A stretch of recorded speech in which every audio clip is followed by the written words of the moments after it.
Hello everyone, welcome to our lesson on the counting principle, rule 1. We are going to learn about the principle.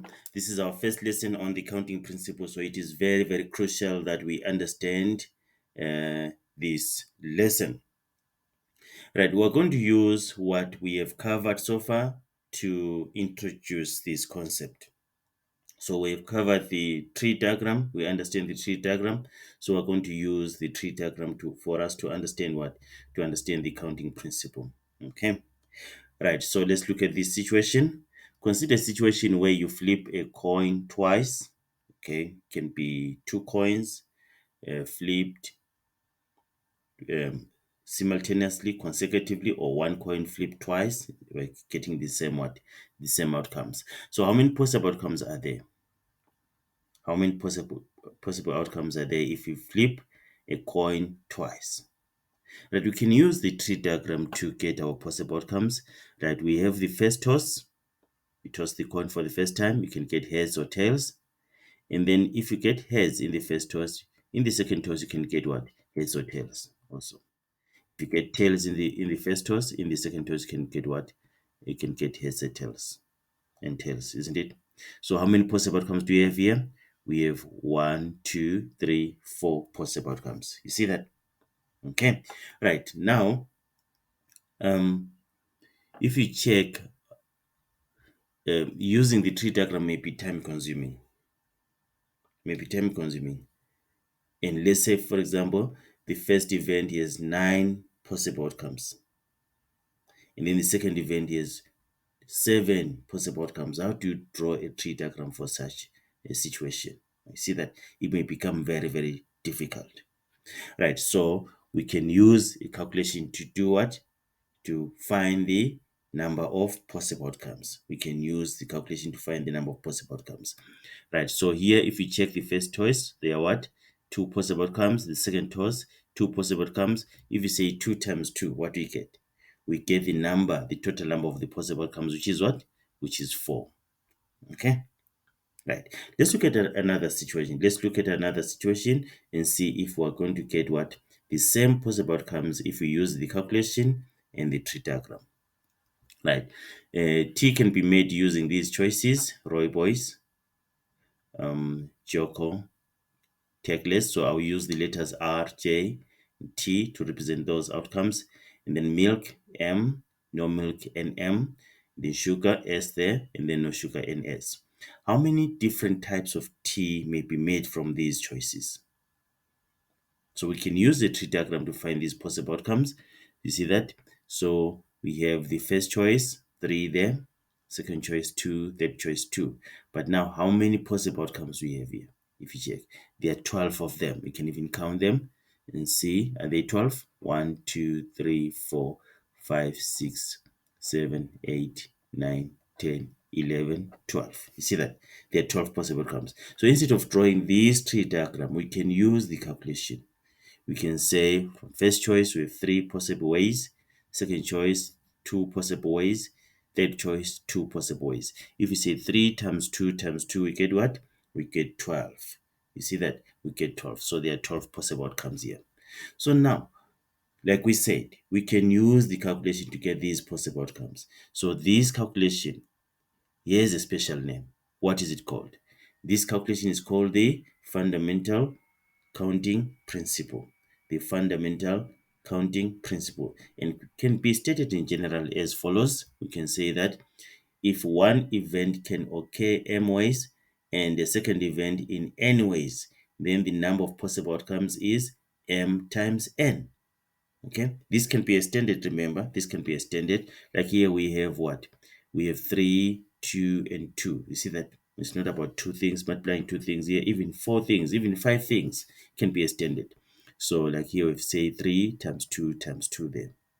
Okay, so this is the fundamental counting principle, and I really hope that this has made you understand what the fundamental counting principle is. Now, I want us to look at just 2 examples, okay, and then we'll be done. And then after that, we're going to look at rule 2 in the next lesson. Let's just look at the 2 examples. Right, consider the word game.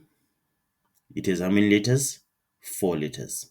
You are required to form different 4-letter word arrangements using the letters of the word game. The arrangement of letters need not make any sense. So it means you can rearrange these letters. Start with A, then end with G, start with M, followed by A, then G, then E, something like that. So we can arrange these letters in different ways. So how many possible letter arrangements can be made if the letters may be repeated, right? Or when the letters may not be repeated. So we're going to look at A and then B, then we'll be done. Let's look at A. So now A, we're looking at the 4 position because this, we have what? In this word, we have 4 letters. So we have position 1, the letter that is going to be in position 1, the letter that is going to be in position 2, and then in position 3, and then in position 4. So if the letters can be repeated, how many ways or how many different ways can we have the letter in position 1? How many different letters can we have for position 1? It can be G, it can be A, it can be M, it can be it can be G, can be A, can be M, can be E. Right, so it means we have 4 different ways. Let's write 4 here. Remember, we introduced the counting principle. Right, the second position now, the second letter now, the letters can be repeated. Still, it can be G, can be A, can be M, can be E. So it means we have 4 different ways here. And then third position, the letters can be repeated. So it means it can be G, can be A, can be M, can be E. So that's 4. And then the fourth letter, again, the letters can be repeated. It can be it can be G, can be A, can be M, can be E. So it means, again, we have 4 ways there. We have 4 ways there. Okay. Right. So now, how many possible arrangements that we can have? The total arrangements of the letters that we can have. So it's going to be 4 times 4 times 4 times 4. 4 times 4 times 4 times 4, which is equal to 256 arrangements. Do you believe that? With the letter game here, we can have 256 arrangements if the letters can be repeated. You see that? So it is very, very easy when we're using what?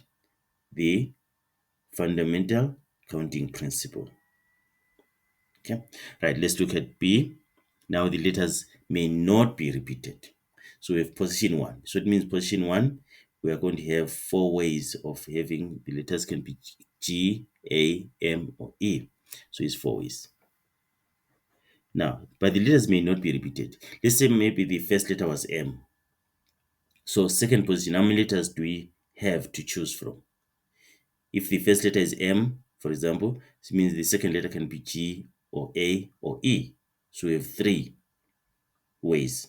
Let's say if the first letter is M, the second letter is A, then we have 2 letters to choose from for the third letter. And then the fourth letter, for the fourth letter, let's say now we have 3 letters already. So let's say the first 3 letters are A, M, E. We have just G to choose from, something like that, okay? So it means the fourth letter, we only have 1 way. You see that? Okay, so now how many possible ways? We say 4 times 3 times 2 times 1, which is equal to 24. You see that? So there are 24 possible ways of arranging these letters. So this is what we have to understand about the counting principle, which is very, very crucial as we move on to the next part of our topic.